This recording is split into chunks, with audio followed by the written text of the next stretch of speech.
Good morning. Welcome to Friday Thoughts, Living Faithfully Together. It has been a long 3 weeks.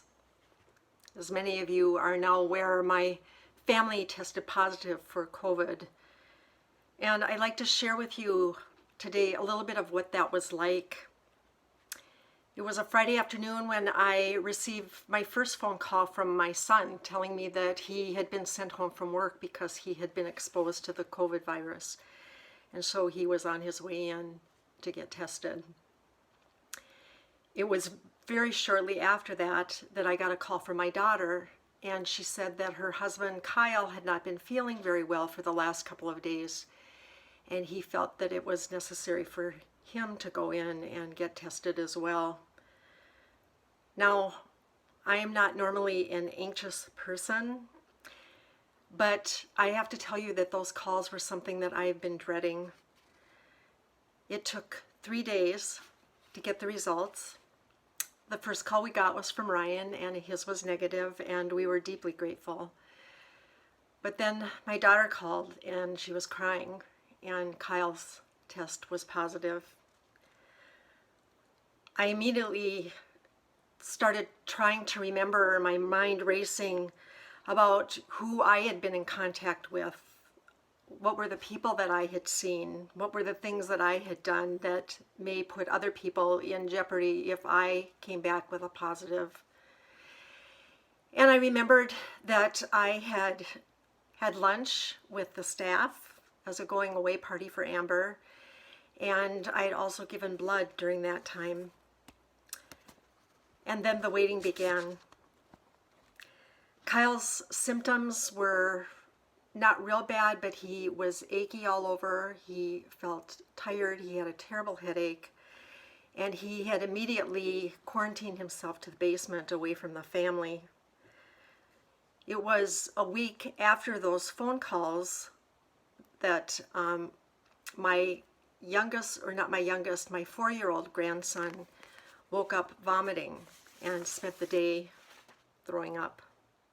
Just so happens that that was the same day that they picked up their 9 and 10-year-old from camp, so they had not been exposed yet to the virus. And the waiting began once again with the fear of what was going to happen. Next, the 10-year-old started having body aches and a little bit of a headache and ran a temp. And then the 9-year-old began to complain of a terrible headache and some aches and pains. But nothing for my daughter and nothing for the baby, and we were hoping that they were going to be the lucky ones who were asymptomatic. We got the news that my husband and I were negative, and we were very grateful for that. And we were nearing the end of the 14 days, that time frame for when they feel that you're not going to get the disease. And all of a sudden my daughter started vomiting, and the baby started spiking a temp of over 101. You know, for 2 weeks we had been living in fear of how the virus was going to affect our loved ones. And I think we were really lucky. Though their symptoms weren't any that my daughter and her family would want to experience again, they were fairly minor compared to what others have experienced. During this stressful time, I kept turning to the book of Isaiah, chapter 41, verse 10, and I want to share that with you today. Do not fear, for I am with you. Do not be afraid, for I am your God. I will strengthen you. I will help you.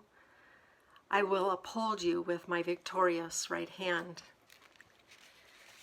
Those words were a comfort and a reminder for me that no matter what we face in life, God is there beside us, loving us and caring for us.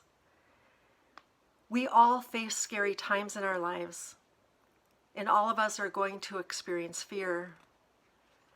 But the God who loves each of us more than we could ever know tells us that we do not need to be afraid.